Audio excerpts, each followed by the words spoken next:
Well, at least we know the power of adamantium. That's something.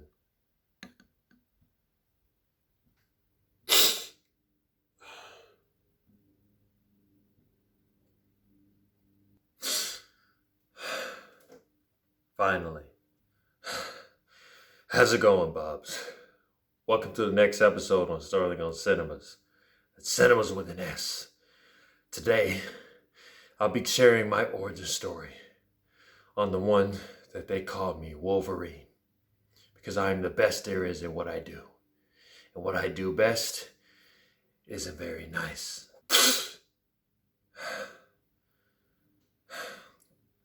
If you're new, whether you're watching this on Instagram or YouTube, don't forget to follow me and subscribe and like and share it with your country on your story. Help me find Victor Creed. What's going on here is that I'm seeking solace from my dark past. I, better known Logan, better known as Wolverine, seem to have found love and contentment with Kayla Silverfox. My peaceful existence is shattered when my stepbrother, Victor Creed, Sabretooth, brutally murders Kayla, my love. My thirst for revenge propels me into the Weapon X program, putting adamantium inside of me, where I undergo a painful procedure to bond my bones with this very rare metal, making me virtually indestructible and more than a match for Victor. X-Men Origins Wolverine was the start of the prequel trilogy centering on the animalistic anti-hero that they call me, and my personal journey before and while I was a member of the X-Men. Even if the chronology in the X-Men series is all over the place, it is clear that this takes place before the first X-Men movie, where I meet Chuck and his band of superpowered friends, super friends. My origin story has been referenced throughout the original trilogy, especially in X2, X-Men United. But this live-action adaptation of my transformation into the adamantium-clawed mutant, Wolverine, is truly awesome to witness on screen. As far as the entirety of the plot, I would not say it is the best story in the X-Men franchise. The film has made its own mutant squad outside of the X-Men, like an off-brand X-Men, while trying to tell the origin of one mutant, which is me.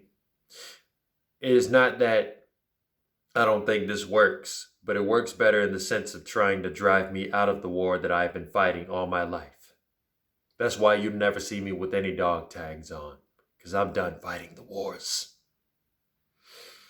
This leads to a 6-year time jump where I live a quiet life and from there go on a path of revenge. Most of the story is built on revenge and the determination to become something better than who you were in the past, both mentally and virtually. X-Men Origins actually helps you to understand how and why I don't remember anything by the time we see the first X-Men film. And on the other hand, Bub, I, Logan, the most notorious and recognizable mutant of them all, is the best there is at what I do. But what I do best isn't very nice. This is very well established when I was a kid in 1845 in Canada, when I murdered my father without knowing he was my biological father. I stand alongside my brother Victor Creed, aka Sabretooth, and a handful of other rogue mutants get banded together to fight more wars in search of another strongest metal on Earth that came from another African country that is not Wakanda, but happens to be the same African country that the opening of Captain America's Civil War took place in, Lagos, Nigeria. Anybody find that a coincidence?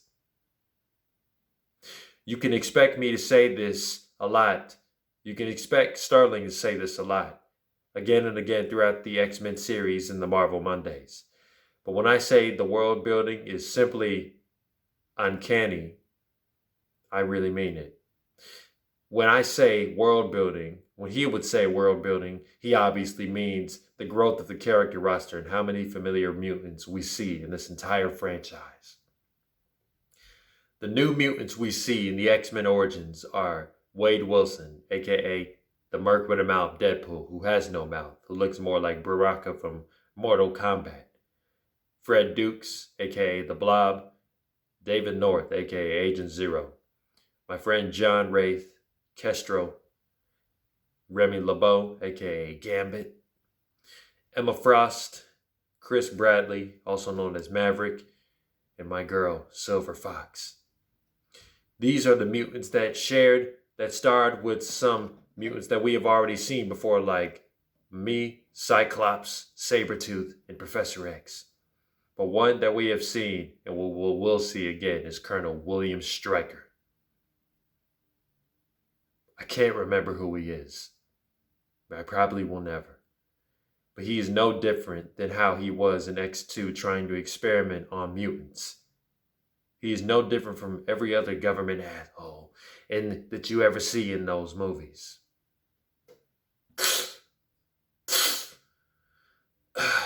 Now, finally, the verdict.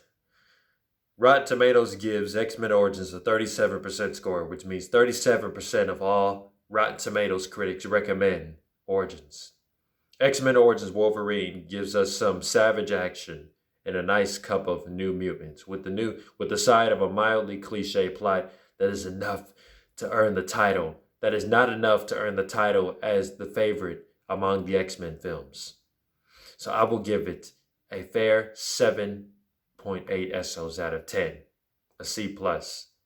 That is my review on X-Men Origins Wolverine, on my personal origin story. I hope you guys find it ravishing, Bob.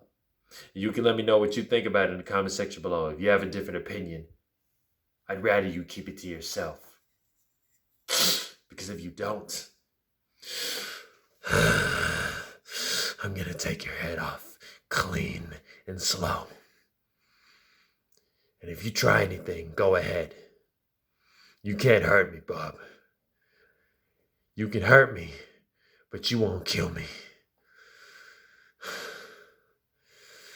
Deuces.